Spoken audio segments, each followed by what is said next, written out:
Satgas Madagoraya razia kendaraan cegah barang berbahaya.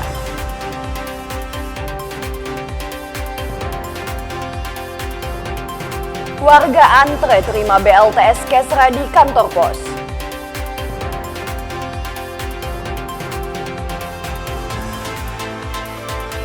Menteri Kebudayaan Fadlizon tinjau pembangunan museum daerah.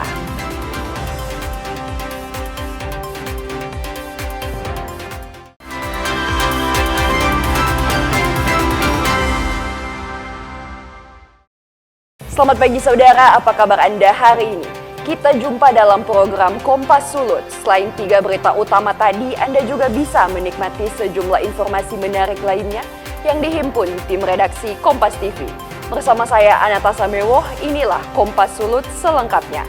Hanya di Kompas TV, independen, terpercaya.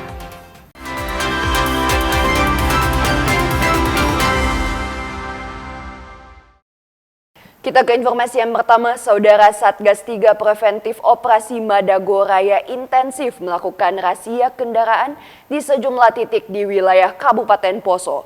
Razia dilakukan secara serentak di 4 pos Kamtipmas yang berada pada jalur lalu lintas masyarakat dan titik rawan gangguan keamanan.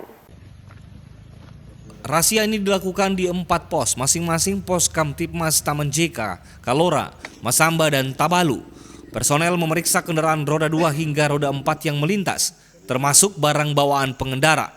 Langkah ini dilakukan untuk memastikan tidak ada barang berbahaya yang masuk di wilayah operasi.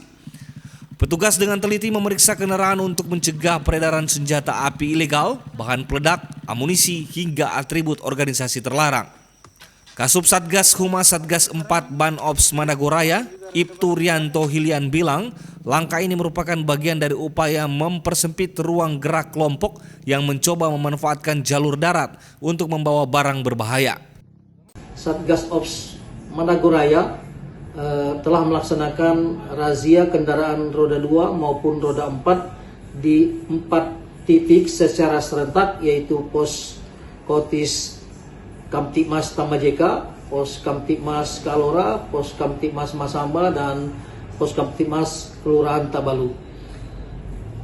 Jadi untuk kendaraan roda 2 dan 4 yang melintas itu dilakukan pemeriksaan untuk memastikan bahwa tidak ada barang-barang yang berbahaya yang masuk di wilayah operasi seperti senjata api ilegal, bahan peledak, amunisi, hingga atribut terlarang. Langkah ini untuk mempersempit ruang gerak pihak-pihak yang mencoba untuk melalui jalan darat membawa barang-barang berbahaya. Masyarakat Desa Kawendai mengucapkan banyak terima kasih kepada Satgas 3 Madagoraya Pos Kalora yang telah membantu kami, di mana kami merasa aman beraktivitas di kebun kami masing-masing karena adanya pendampingan, di mana Pos Madagoraya selalu mendampingi kami dalam pemeriksaan kendaraan-kendaraan yang naik turun di kebun masing-masing. Rianto menyebutkan bahwa razia juga dilakukan untuk meningkatkan kepercayaan masyarakat terhadap upaya Polri dalam menjaga keamanan. Razia berjalan lancar tanpa adanya temuan barang berbahaya. Meski demikian, petugas tetap meningkatkan kewaspadaan dan memaksimalkan fungsi pos Kamtipmas sebagai garda terdepan pengawasan di lapangan. Rolis Muklis, Kompas TV Poso, Sulawesi Tengah. Saudara, Kejaksaan Negeri Kabupaten Kepulauan Talaut resmi menetapkan John Majampoh, Kepala Dinas Pekerjaan Umum dan Tata Ruang sebagai tersangka atas dugaan tindak pidana korupsi. Usai menetapkan tersangka pada Sabtu pekan lalu, Kejari Kabupaten Kepulauan Talaut resmi menahan John Majampoh. Saat ditemui wartawan, Kejari Kepulauan Talaut Edwin Ignatius Beslar membeberkan tersangka John telah menguntungkan diri sendiri atau orang lain secara melawan hukum dengan menyalahgunakan kekuasaannya, memaksa seseorang memberikan untuk membayar atau menerima pembayaran dengan mengerjakan bagi dirinya secara pribadi. Kemarin pada hari Jumat, tanggal 21 November tahun 2025, penyidik tindak pidana khusus pada Kejaksaan Negeri Kepulauan Talaut menetapkan saudara JRSM yang kesehariannya adalah Kepala Dinas PUTR Kabupaten Kepulauan Talaut sebagai tersangka dalam perkara dugaan tindak pidana korupsi melanggar ketentuan pasal 12 huruf I dan pasal 12 huruf E Undang-Undang Nomor 31 Tahun 99 sebagaimana telah diubah dengan Undang-Undang Nomor 20 Tahun 2021 tentang pemberantasan tindak pidana korupsi. Tersangka saat ini telah ditahan di Lembaga Permasyarakatan kelas 3 Lirung untuk pemeriksaan lanjutan. Atas perbuatannya, tersangka terancam pidana penjara seumur hidup atau pidana penjara paling singkat 4 tahun dan paling lama 20 tahun. Tim Liputan Kepulauan Talaut, Sulawesi Utara. Saudara, tim Spartan Resmo Polres Kabupaten Minahasa Utara berhasil menangkap terduga pelaku penganiayaan terhadap 2 korban yang berboncengan di atas motor saat melewati di Desa Kauditan. Saat ditangkap polisi, begal kampung tersebut tak berkutik. Tim Spartan Resmob Minahasa Utara akhirnya berhasil meringkus terduga pelaku begal pemukulan terhadap 2 korban yang berboncengan dengan motor saat melewati ruas jalan Desa Kauditan, Kabupaten Minahasa Utara.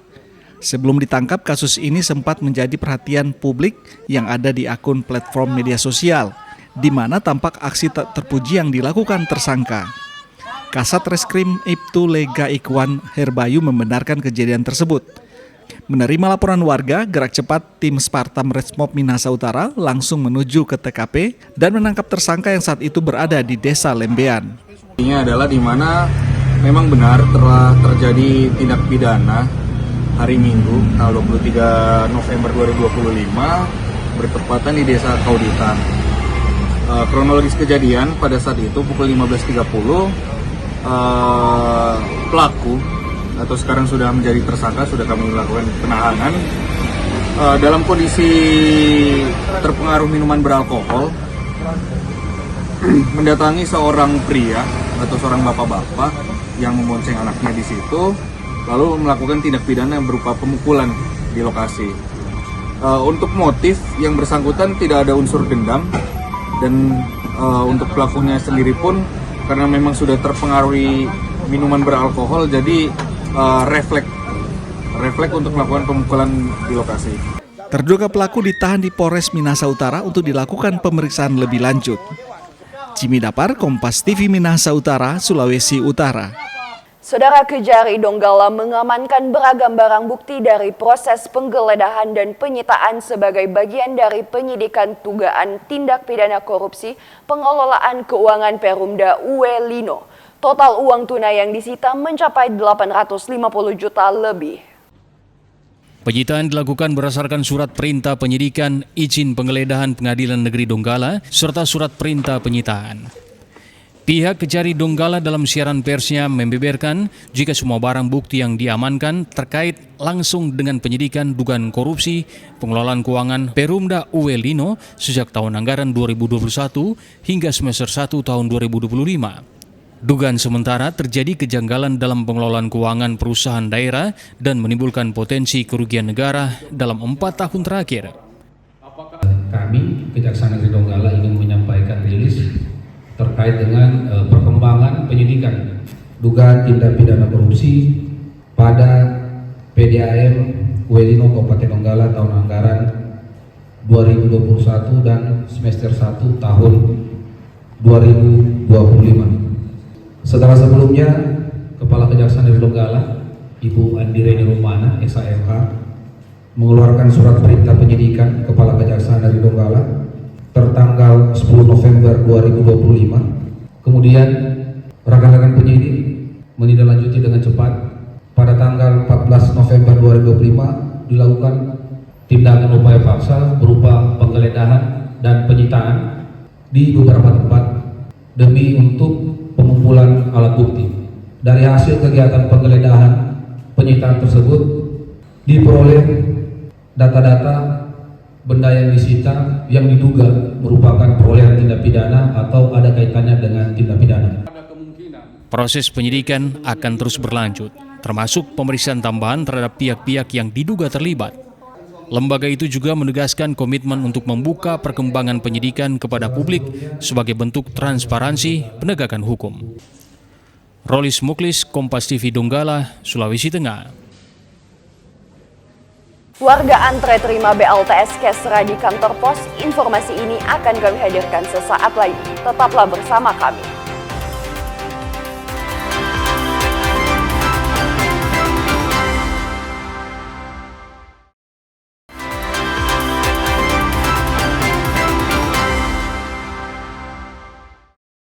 Terima kasih Anda masih bersama kami, saudara. Ratusan warga di kota Gorontalo antusias dan rela mengantri untuk bantuan langsung tunai sementara senilai Rp900.000. Pihak kantor pos menjadwalkan penyaluran untuk 2 kecamatan per hari demi menjaga ketertiban dan kelancaran proses penyaluran. Untuk menerima bantuan BLTS tahun 2025 ini, warga begitu antusias dan rela mengantri. Bahkan tidak sedikit penerima manfaat yang sudah lansia juga ikut mengantri. Berdasarkan data di kota Gorontalo, ada sebanyak 3.169 penerima manfaat. Sementara untuk keseluruhan Provinsi Gorontalo, total penerima berjumlah 48.000.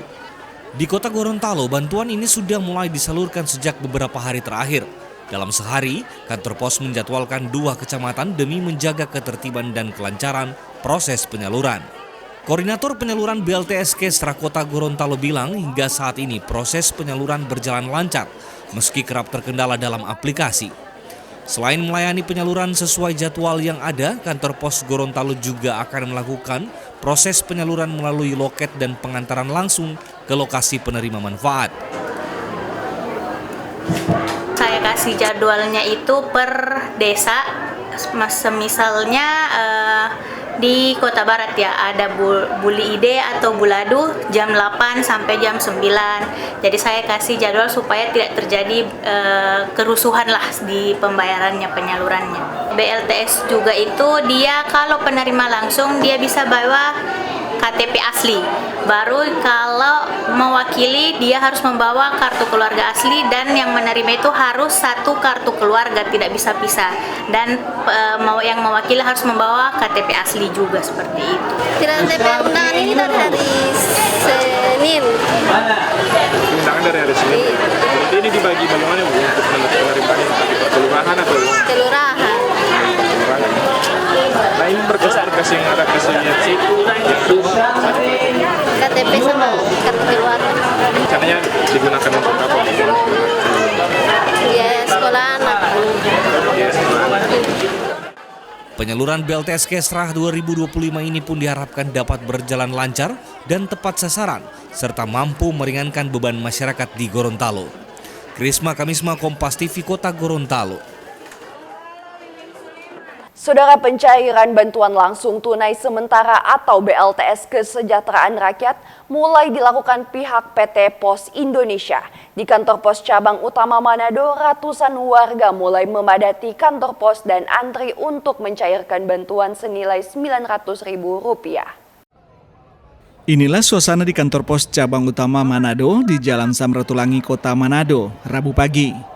Pantauan Kompas TV, warga penerima manfaat memadati areal kantor pos Manado untuk antre dan melakukan pencairan bantuan langsung tunai sementara kesejahteraan rakyat atau BLTS Kesra. Bantuan BLTS Kesra yang disalurkan melalui kantor pos di seluruh Indonesia ini senilai Rp900.000 per keluarga penerima manfaat. Warga mengaku bersyukur bantuan ini sudah mulai disalurkan karena akan dimanfaatkan untuk memenuhi kebutuhan sehari-hari. Untuk pencairan BLTS. Oh iya, Ibu warga di kelurahan mana kalau boleh tahu? Dari Kelurahan Kombos Barat. Oh oke. Ibu boleh cerita sedikit bagaimana mekanisme Ibu mengetahui bahwa Ibu sebagai penerima BLT Kesra ini? Dari awal bulan November, dari Kepala Lingkungan sudah memberitahu, dan seterusnya saya mencari informasi lewat online, dan setelah itu melakukan verifikasi di kantor pos. Rangka keperluan buat rumah. Nah, ini hari ini datang ke kantor pos untuk apa? Menerima uang. Menerima bantuan. Iya, bantuan punya Oma sakit-sakit. Oke, Oma dapat bantuan berapa hari ini? 900.000. Beli obat adik kasihan. Oke. PT Pos Indonesia Cabang Manado akan menyalurkan BLT Skesra bagi 114.000 lebih keluarga penerima manfaat di 15 kabupaten kota se-Sulawesi Utara. Hingga 25 November, realisasi penyaluran BLT Skesra ini sudah mencapai 21% dari total penerima. Penyaluran BLT Skesra ini di Sulawesi Utara sama dengan sebelum-sebelumnya, jadi kita bayarkan secara tunai. KPM datang ke kantor pos dengan membawa KTP atau surat undangan serta kartu keluarga. Pak, untuk di Manado sendiri penyaluran sudah dimulai sejak kapan? Untuk di Manado sendiri penyaluran sudah dimulai sejak tanggal 20 November. Dijadwalkan pendistribusian BLT Skesra ini akan berlangsung hingga akhir November mendatang. Yani Mika Singal, Kompas TV Manado, Sulawesi Utara. Saudara, jelang perayaan Hari Raya Natal dan Tahun Baru atau Nataru nanti, beberapa harga bumbu dapur di pasar tradisional Pinasungkulan Karumbasan Manado mengalami kenaikan. Cabai rawit yang sebelumnya Rp25.000 per kilogram kini dijual dengan harga Rp40.000 per kilogram. Jelang libur Natal dan Tahun Baru 2026, harga sejumlah kebutuhan dasar di pasar tradisional di Kota Manado, Sulawesi Utara mengalami lonjakan harga yang signifikan. Kenaikan harga paling tinggi terjadi pada komoditas cabai rawit dan bawang merah. Harga cabai rawit merah yang sebelumnya dijual Rp20.000 kini naik menjadi Rp40.000.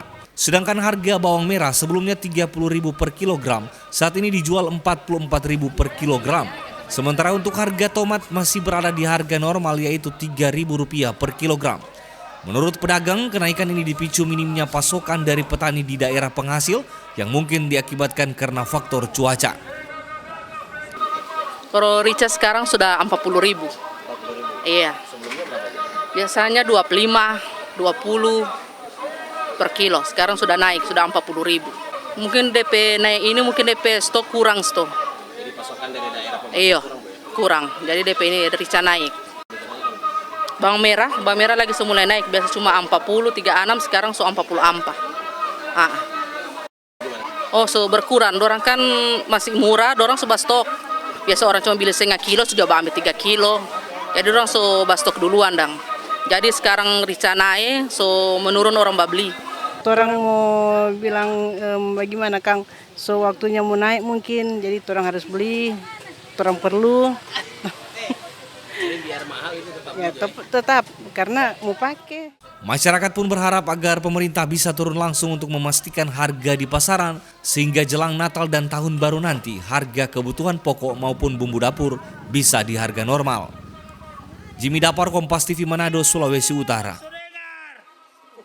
Saudara, perusahaan umum daerah Pasar Kota Manado komitmen akan menjamin kenyamanan dan rasa keamanan bagi para konsumen menjelang Natal dan Tahun Baru 2026.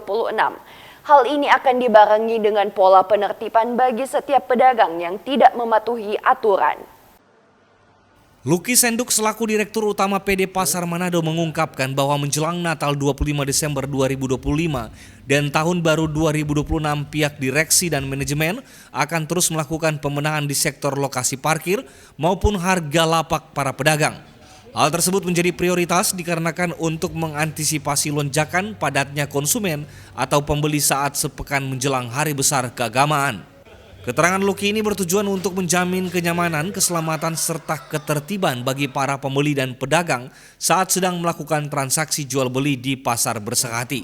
Secara rutin setiap tahunnya dalam rangka persiapan hari-hari besar, khusus untuk akhir tahun dan awal tahun depan yaitu Natal dan Tahun Baru, sudah rutin kami melaksanakan persiapan yaitu menjaga kenyamanan dan keamanan serta ketertiban di pasar. Ya. Seperti kita ketahui bahwa di saat-saat tersebut akan membludak pedagang musiman yang akan datang.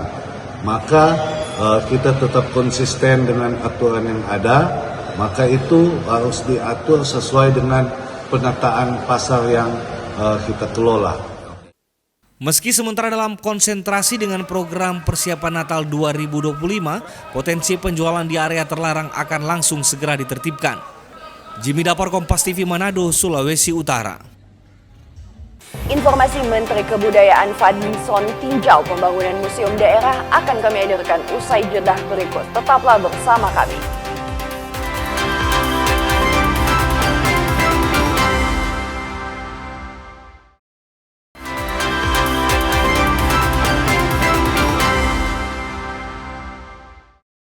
Terima kasih Anda masih bersama kami. Saudara Menteri Kebudayaan Republik Indonesia Fadlizon melakukan kunjungan kerja di Kota Manado, Sulawesi Utara Rabu pagi. Salah satu agenda kunkernya adalah melihat langsung proses renovasi Museum Daerah Provinsi Sulawesi Utara yang hampir rampung di Pugar. Kedatangan Menteri Kebudayaan Nasional Fadlizon di Kota Manado disambut langsung Gubernur Sulawesi Utara Julius Silvanus di Bandara Internasional Samratulangi Manado pada Rabu pagi.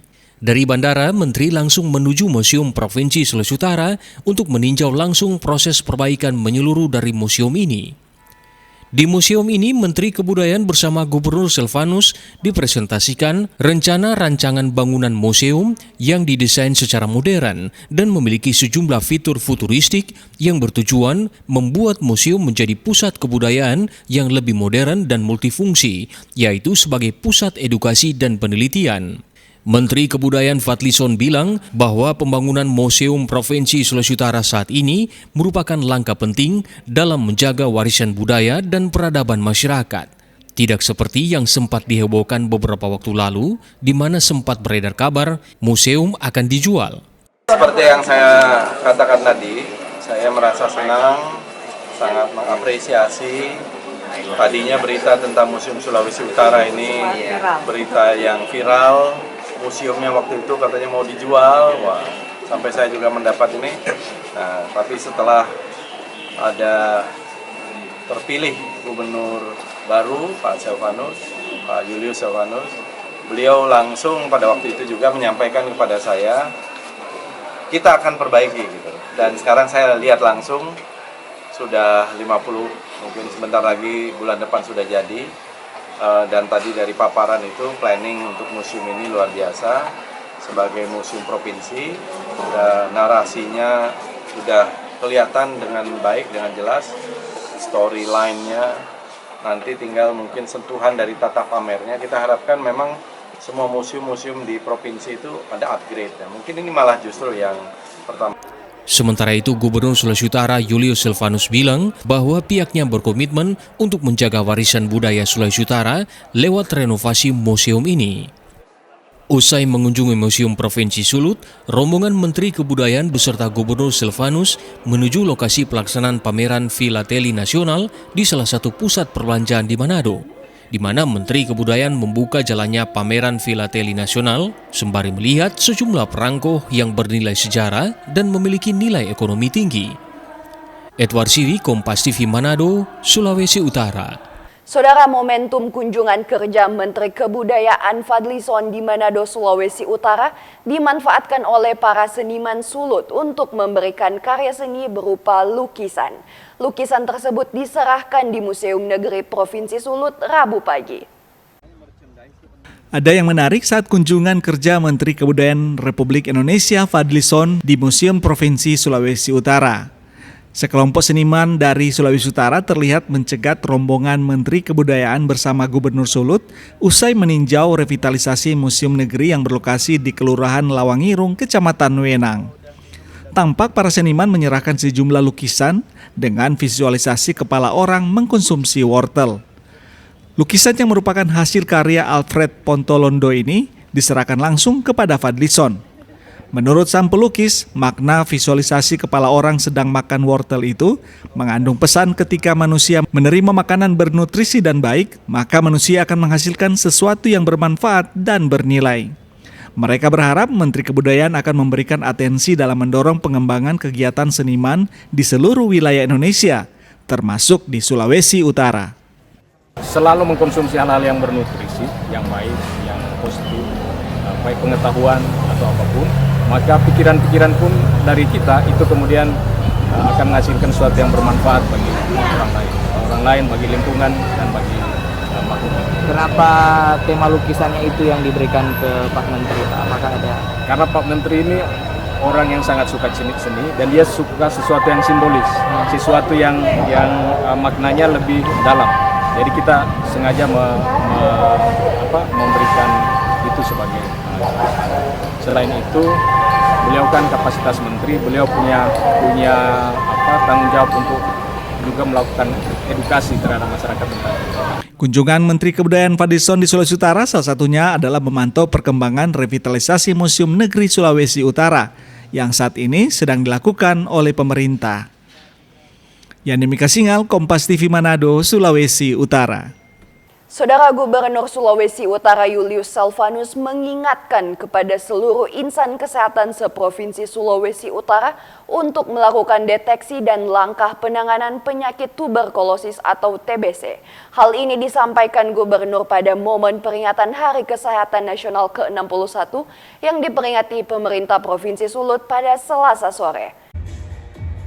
Gubernur Sulawesi Utara Julius Salvanus memberikan perhatian khusus terhadap penanganan penyakit tuberkulosis di Sulawesi Utara. Hal ini disampaikan Gubernur saat memberikan sambutan pada peringatan Hari Kesehatan Nasional ke-61 di Aula Mapalus Kantor Gubernur Selasa sore. Gubernur Salvanus meminta agar para petugas kesehatan terutama di lini terdekat dengan masyarakat yakni puskesmas untuk mengintensifkan screening penyakit tuberkulosis. Sehingga ketika ada temuan khusus, langkah pengobatan hingga pencegahan terhadap kontak erat bisa segera dilakukan. Sementara Bupati Kepulauan Sitaro Cynthia Kalangit bilang, langkah Pemkab Sitaro dalam upaya eliminasi kasus TBC ini ialah dengan memperluas screening kesehatan. Sekalipun wilayah Sitaro memiliki tantangan geografis sebagai daerah kepulauan. Teman-teman di puskesmas didorong untuk bisa menemukan kasus sebanyak-banyaknya, dalam arti tentu orang yang punya keluhan terkait dengan gejala-gejala tuberkulosis. Kemudian ditemukan dan diobati tentunya, karena kalau pengobatan tuberkulosis itu kan waktu yang panjang, sehingga ketaatan minum obat itu sangat berperan dalam kesembuhan. Juga punya tenaga medis yang cukup banyak, satu tersebar di Sulawesi Utara. Ketiga, kami juga punya tempat untuk menampung mereka. Ya, ada rumah sakit infeksi di situ. Kita juga punya lab ya yang dipakai Indonesia Timur, semua datang kemari. Jadi kita sebenarnya punya kekuatan ya, sumber daya manusia yang kita punya, kemudian fasilitasnya kita juga punya. Sekarang tinggal niat para tenaga medis ini untuk dia melakukan deteksi dini terhadap penyakit ini. Data terbaru Kementerian Kesehatan terdapat estimasi 14 ribuan kasus baru tuberkulosis di Sulawesi Utara. Dari total angka tersebut, sudah terdiagnosa kurang lebih 7.900 pasien. Yani Mika Singal, Kompas TV Manado, Sulawesi Utara. Kita ke informasi yang lain, Saudara. Provinsi Gorontalo selalu memiliki tempat wisata dengan keindahan alamnya yang masih asri. Salah satunya wisata Sungai Longalo atau Botu Motuli Oluwo di Kabupaten Bone Bolango yang jauh dari kebisingan kota.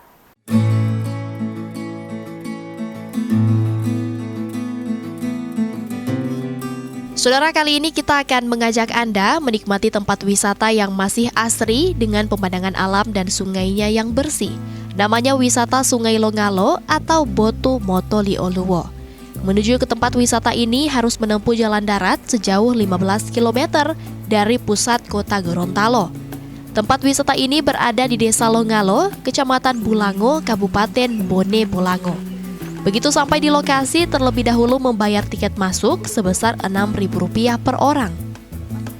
Kondisinya yang masih alami dan udaranya yang sangat bersih, jauh dari polusi kendaraan, membuat nyaman berada lebih lama di tempat ini. Bahkan beberapa pengunjung yang datang ke sini membawa tenda untuk berkemah, karena pengelola menyediakan lokasi berkemah yang cukup luas. Nah, kali ini saya akan coba memasang tenda biar kita makin lama berada di tempat ini untuk menikmati keindahan wisata Sungai Longalo.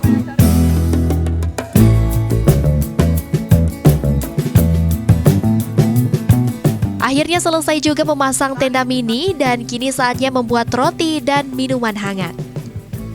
Meski tak banyak sentuhan tangan, wisata Sungai Longalo yang awalnya hanya sungai biasa, kini menjadi destinasi alternatif pilihan warga untuk mengisi waktu libur. Air sungai yang jernih jadi daya tarik bagi pengunjung untuk mandi, menikmati dinginnya air Sungai Longalo. Sejumlah pengunjung mengaku sangat menikmati pemandangan dan sejuknya air sungai yang mengalir. Pengunjung bilang, wisata Longalo ini bisa jadi alternatif untuk melepas penat dan mengisi waktu libur karena tak jauh dari pusat kota dan juga murah. Karena selain tempatnya luas, lingkungannya juga masih masih alami, terus tempatnya bersih juga, masih bisa main-main air. Akses ke sini juga sangat mudah. Iya.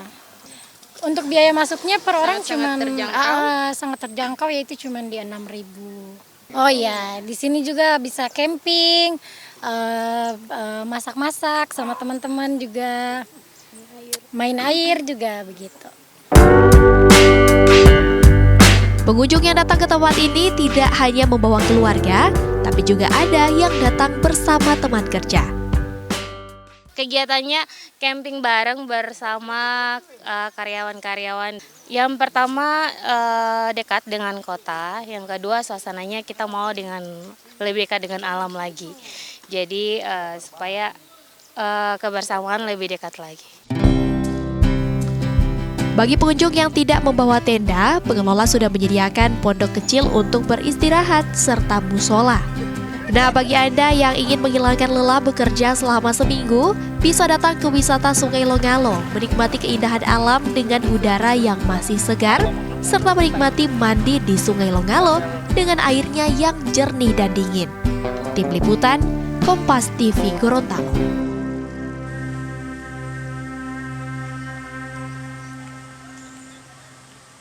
Informasi Porprov kedua Papua Selatan 2025 bergulir akan kami hadirkan usai jeda berikut. Tetaplah bersama kami.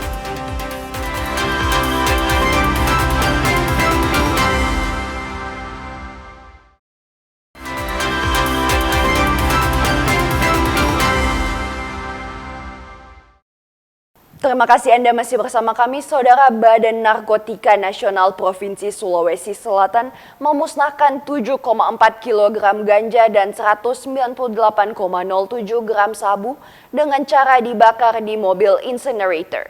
Barang bukti narkoba ini berasal dari 11 laporan kasus narkotika. Barang bukti narkoba yang dimusnahkan Badan Narkotika Nasional Provinsi Sulawesi Selatan ini berupa 7,4 kg ganja dan 189,7 gram sabu. Barang bukti narkoba ini berasal dari 11 laporan kasus narkotika atau LKN, di mana 5 kasus LKN libatkan 9 tersangka dan 6 LKN merupakan barang bukti temuan tanpa tersangka. Sebelum dimusnahkan, barang bukti narkoba ini dilakukan pemeriksaan oleh petugas Lab 4 BNN Baddoka. Usai dinyatakan positif narkoba, barang bukti narkoba kemudian dimusnahkan dengan cara dibakar di mobil insinerator. Pemusnahan barang bukti narkoba ini merupakan pemusnahan yang terakhir dilakukan BNNP Sulawesi Selatan. 0,07 gram barang bukti jenis sabu. Ini adalah pemusnahan yang terakhir. Sebelumnya beberapa kali dimusnahkan, juga kita kirimkan ke BNN RI untuk sama-sama gabungan pemusnahannya. Kira-kira itu rekan-rekan. Yang waktu dikirim tanggal 2 Juli itu 5.979,8 gram sabu, ganja, kemudian sabunya 1.562,76 gram. Jadi BNN melakukan upaya penegakan hukum itu berdasarkan juga anggaran. Nah, anggaran itu ngedukung untuk pemberkasan 20 kasus. Tapi saat ini kita dapat menyelesaikan di tahun 2025 itu 59 kasus. Nah, jadi kita bagaimana cara mengatur dengan anggaran yang ada bisa mengungkap banyak kasus. Itu rekan-rekan sekalian, tujuannya adalah Sulawesi Selatan bersinar, bersih dari narkoba. Di tahun 2025, BNNP Sulawesi Selatan telah menyelesaikan 59 kasus perkara. Jumlah ini telah melampaui target, yakni 20 kasus perkara. Arif Tirtana, Kompas TV, Makassar. Saudara, perjuangan panjang selama 10 jam perjalanan untuk memperoleh pengobatan yang memadai ditempuh seorang lansia dari Desa Koijabi, Kabupaten Kepulauan Aru, Maluku. Demi mendapatkan penanganan medis memadai di RSUD Cendrawasih Dobo, perjalanan ini dilakukan lantaran minimnya fasilitas kesehatan di puskesmas setempat. Beginilah upaya evakuasi pasien lansia berasal dari Desa Koijabi, Kecamatan Aru Tengah Timur, Kabupaten Kepulauan Aru, Maluku, menuju pantai yang jaraknya sekitar 400 meter. Pasien lansia ini dirujuk dari Puskesmas Rawat Inap Koijabi menuju ke Rumah Sakit Umum Daerah Cendrawasih Dobo, Ibu Kota Kabupaten Kepulauan Aru, guna mendapatkan penanganan medis yang lebih layak. Dalam kondisi lemas, pasien lansia ini dirujuk dengan menggunakan kapal kayu. Setelah menempuh perjalanan laut 10 jam, pasien ini tiba di Pelabuhan Rakyat Dobo dan langsung dijemput dengan mobil ambulans, kemudian dilarikan ke rumah sakit. Pasien lansia ini dirujuk dengan diagnosa tekanan darah rendah dan menderita penyakit diabetes. Rujukan ini dilakukan lantaran di Puskesmas Rawat Inap Koijabi tidak memiliki peralatan medis yang memadai, serta obat-obatan dan fasilitas penunjang lainnya. Kebetulan di daerah perbatasan itu semua puskesmas mengalami hal yang sama. Yang pertama itu keterbatasan sumber daya, kurangnya peralatan medis, obat-obatan dan fasilitas yang tidak memadai. Pasien rujuknya itu kadang dengan motor laut, kadang dengan bodi sampan. Kalau ada motor laut sama bodi sampan, waktu 10-12 jam tiba ke kabupaten. Kondisi ini bukan saja dialami oleh Puskesmas Koijabi, namun sebagian besar puskesmas yang ada di daerah terluar dan terpencil di Kepulauan Aru. Yahya Lating, Kompas TV Ambon, Maluku. Saudara, Pekan Olahraga Provinsi Papua Selatan resmi dibuka di Lapangan Mandala, Merauke. Kegiatan ini akan berlangsung dari tanggal 25 hingga 29 November 2025 dan diikuti ribuan peserta dari 4 kabupaten di Papua Selatan. Pemerintah Provinsi Papua Selatan secara resmi membuka pelaksanaan Pekan Olahraga Provinsi kedua Provinsi Papua Selatan di Lapangan Mandala, Merauke pada Selasa sore. Sebanyak 1.059 peserta tercatat akan bertanding dalam 13 cabang olahraga. Peserta ini berasal dari 4 kabupaten, yakni Merauke, Mapi, Asmat, dan Bovendigol. Dalam sambutannya, Gubernur Papua Selatan Apollo Savanpo menyampaikan bahwa Porprov kedua Provinsi Papua Selatan bukan hanya ajang pertandingan, tetapi juga bagian dari proses pembinaan atlet jangka panjang. Ia menegaskan pentingnya peran pelatih dan pengurus cabang olahraga dalam memantau potensi atlet yang bertanding. Pos 9961 Porprov ini bertujuan antara lain yang pertama untuk kita sama-sama mengidentifikasi dan mengembangkan bakat atlet muda kita. Jadi mereka ini sudah mengikuti seleksi di tingkat kabupaten masing-masing. Dan mereka adalah atlet-atlet yang terpilih. Oleh karena itu di sini perlu kejelian dari para pelatih dan juga pengurus provinsi atau pengprov cabang olahraga untuk melihat bakat-bakat dari anak-anak kita dari 4 kabupaten. Harus ada program-program pembinaan ke depan agar mereka dapat mewakili kita di tingkat nasional maupun di tingkat internasional. Gubernur juga menekankan bahwa kegiatan ini menjadi momentum mempererat persatuan antara kabupaten serta meningkatkan partisipasi masyarakat dalam dunia olahraga. Kathleen Romera, Kompas TV Merauke, Papua Selatan. Saudara, operasi pencarian 11 anak buah kapal KM Prima Makmur 03 yang hilang setelah kapal mereka terbakar di perairan Laut Banda, Maluku masih terus dilakukan. Memasuki hari kelima, upaya pencarian melalui laut maupun udara belum juga menemukan tanda-tanda keberadaan para korban. Memasuki hari kelima operasi SAR, sejumlah tim SAR kembali dikerahkan untuk melakukan pencarian korban. Menggunakan rigid boat, Basarnas Ambon mengerahkan tim pencarian ke wilayah selatan Pulau Haruku dan Pulau Saparua, Maluku Tengah.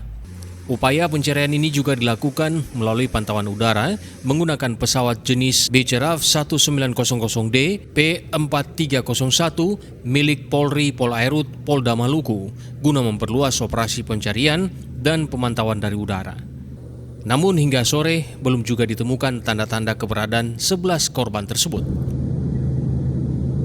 Tim SAR gabungan menggunakan kapal Basarnas KN SAR Barata 242 telah melakukan pencarian sejauh 94,40 nautical mile arah timur dari pelabuhan Tulehu dengan hasil pencarian nihil, dan pada pukul 13:53 waktu Indonesia Timur seluruh udara menggunakan pesawat Polri sampai dengan pukul 16:30 waktu Indonesia Timur dengan jarak pencarian 407,4 nautical mile dengan rata-rata ketinggian 1.700 feet.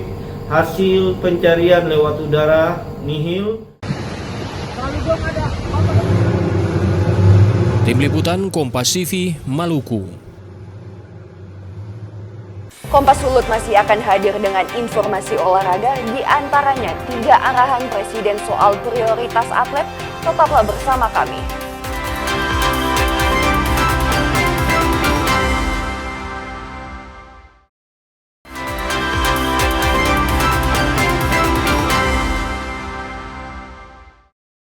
Terima kasih Anda masih bersama kami. Saudara, gelar MOU tertutup dengan Kejaksaan Republik Indonesia, Kemenpora minta pendampingan dan pengawasan dalam pelaksanaan program strategis di bidang pemuda dan olahraga.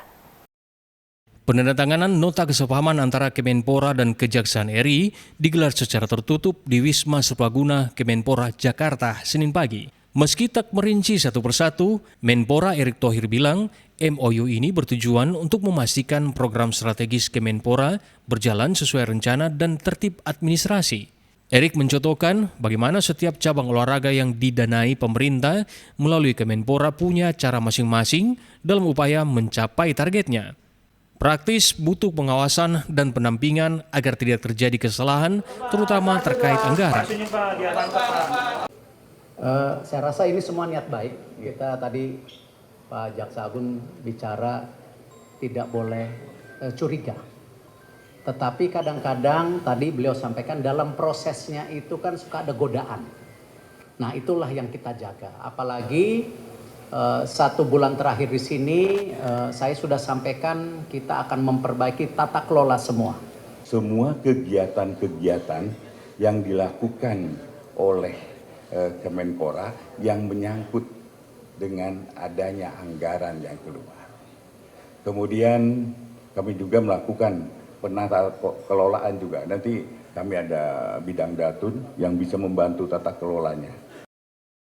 Kehadiran Kejaksaan RI diharapkan dapat menekan potensi penyalahgunaan anggaran yang bisa saja terjadi di tengah program berjalan. Tim Liputan Kompas TV, Jakarta. Saudara, kesejahteraan atlet menjadi salah satu prioritas di pemerintahan Presiden Prabowo Subianto. Usai rapat dengan Presiden, Menteri Pemuda dan Olahraga Erick Thohir bilang terima 3 arahan terkait prioritas kesejahteraan para atlet. Bapak Presiden ingin memastikan kesejahteraan atlet itu menjadi prioritas. Ada 3 hal yang beliau minta saya tindak lanjuti.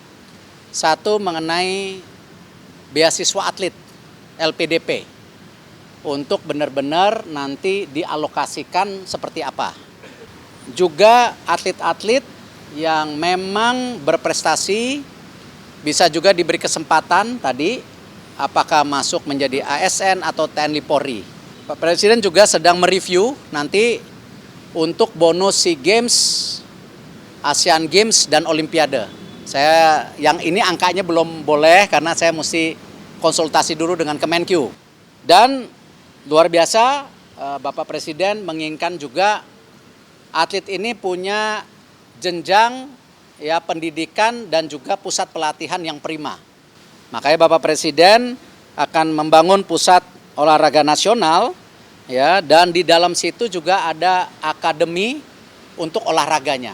Beliau sudah menyiapkan tanah ya itu sebesar 300 hektar. Tapi izin saya nggak boleh umumin dulu karena ini masih dalam proses administrasi. Dan di situ juga ada fasilitas asrama, lalu ada sarana latihan dan semua kesehatan yang terbaik. Saudara, legenda timnas Belanda Giovanni van Bronckhorst semakin santer disebut sebagai kandidat pelatih timnas Indonesia. Tanpa mengesampingkan CV Van Bronckhorst, analis sepak bola Iksan Mahir bilang sebaiknya PSSI coba alternatif lain yang lebih memiliki pengalaman dan prestasi.